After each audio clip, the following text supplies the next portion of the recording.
दोस्तों, हमारा ब्रह्मांड रहस्यों से भरा पड़ा है, जहां हर घटना हम इंसानों के लिए किसी नई गुत्थी को जन्म देती है। हम लोग अपने ब्रह्मांड को लेकर इतने अज्ञात हैं कि हमारे सौरमंडल के बारे में ही अभी हमें काफ़ी रहस्य नहीं पता चले हैं, तो यहाँ से सैकड़ों प्रकाश वर्ष दूर की तो बात ही छोड़ दीजिए।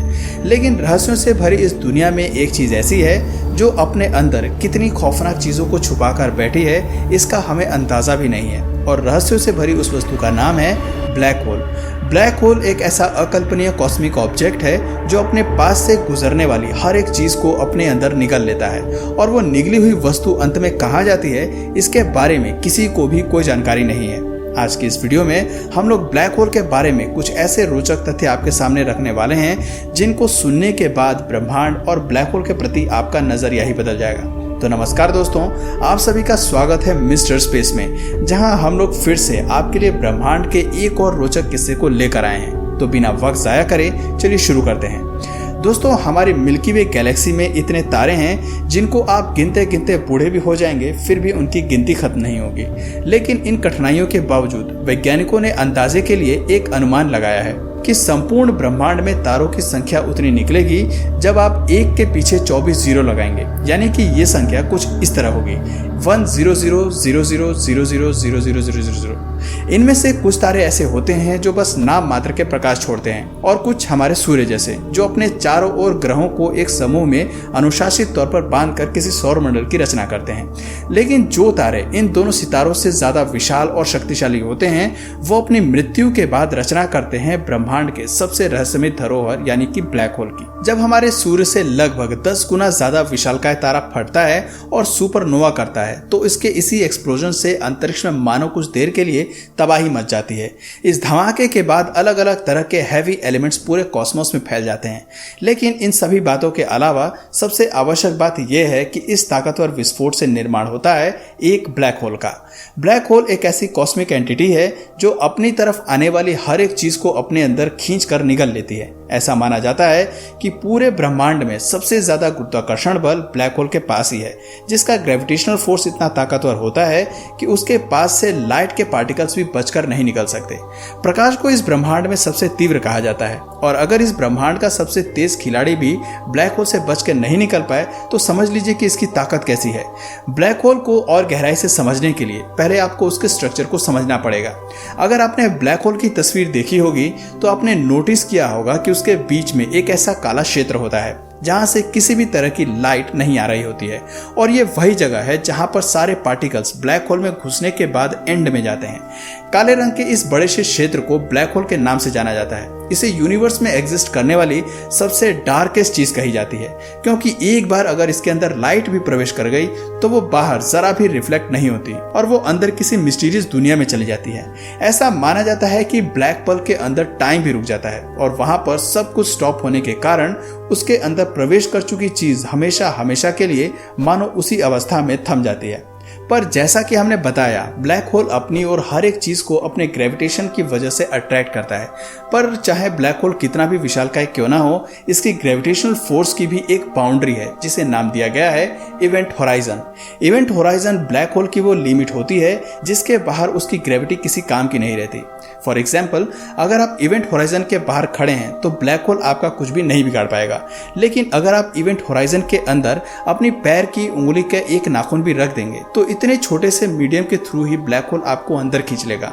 अब इवेंट होराइजन में घुसने का मतलब ये नहीं है कि उस लिमिट के अंदर घुसते ही आप डायरेक्ट ब्लैक होल के सेंटर में चले जाएंगे, बल्कि ब्लैक होल के इवेंट होराइजन में इंटर करते ही आप ब्लैक होल के चारों ओर ठीक उसी तरह घूमते रहेंगे जिस तरह एक प्लैनेट किसी स्टार के चारों ओर घूमता है, और उस घुमाव के दौरान आपकी बॉडी समय के साथ साथ और ज्यादा स्ट्रेच होती रहेगी, ठीक उसी तरह जैसे गर्म पानी में एक मैगी स्ट्रेच होती है।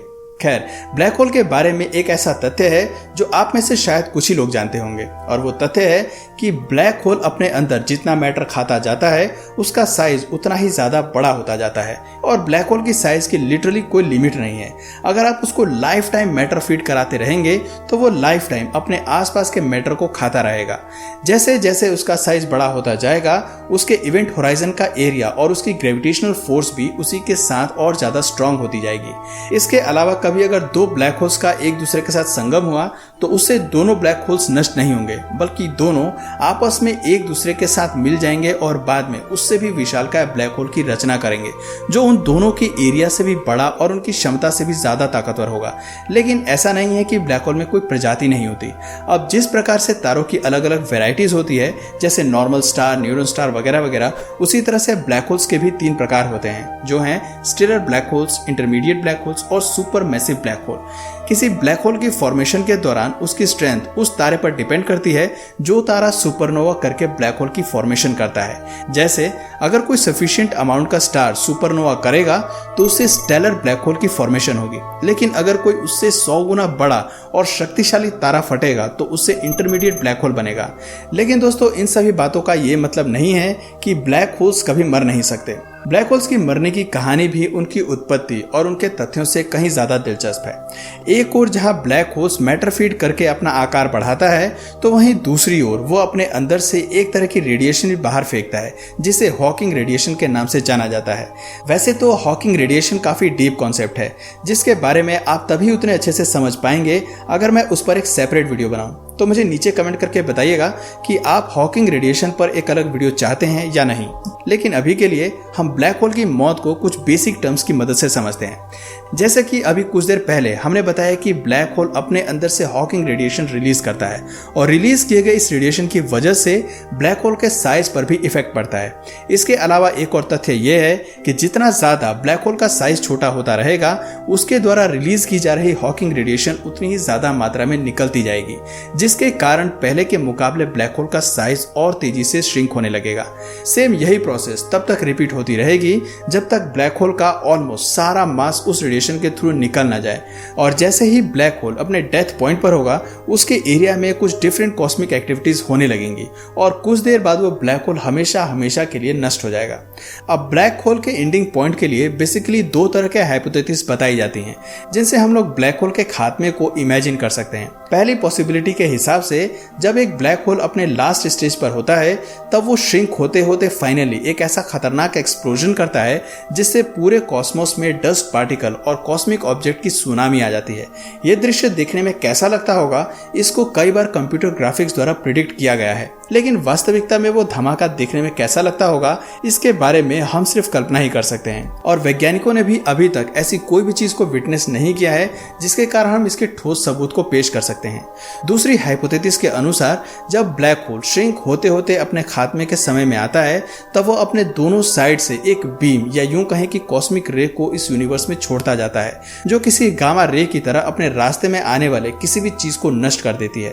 जैसा कि आप लोग जानते होंगे कि ब्रह्मांड के सबसे बड़े धमाके को किलोनोवा के नाम से जाना जाता है, और उसमें भी जब गामा रे बर्स्ट होता है, तब एक्सप्लोजन के पॉइंट से गामा रे स्ट्रेट लाइन में स्पेस में ट्रेवल करने लगती है और अपने रास्ते में आने वाली हर चीज को तबाह कर देती है। ठीक यही हाल ब्लैक होल का भी होगा अगर हम इस हाइपोथेसिस को सच मानते हैं तो।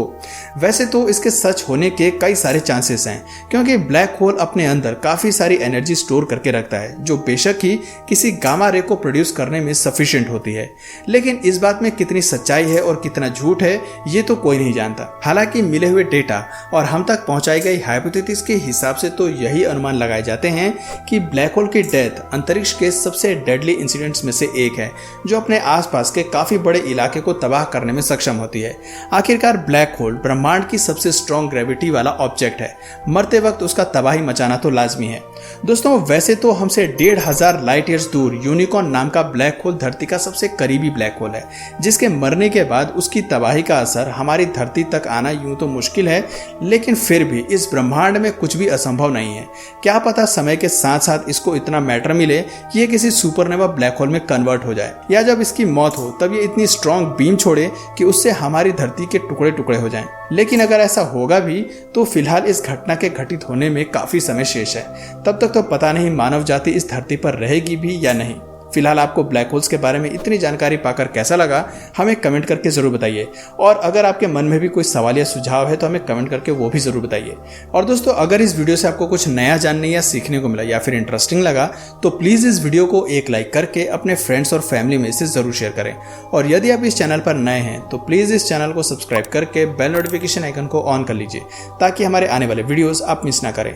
मिलते हैं फिर किसी वीडियो में नए टॉपिक के साथ, तब तक के लिए नमस्कार।